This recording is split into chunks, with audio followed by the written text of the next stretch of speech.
guys, it's time to do another showcase. Today I'm doing something different. This is the first time I've ever had an item of this sort, and it's a little picture frame that I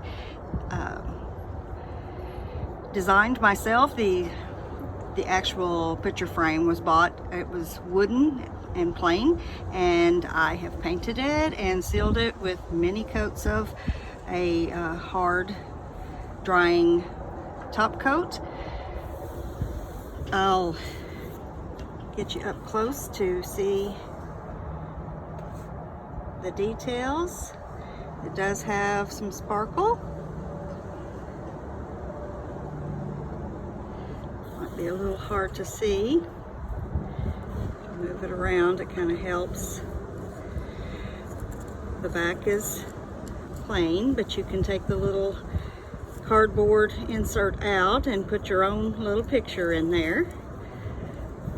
Be perfect for gifting.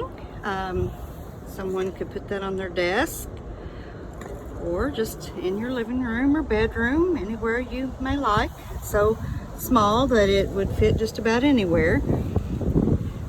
So I hope you guys have enjoyed this. We're outdoors and the wind is blowing pretty hard, so I'm going to wrap this up for today. Hope you've enjoyed it. Enjoy the rest of your day. Bye.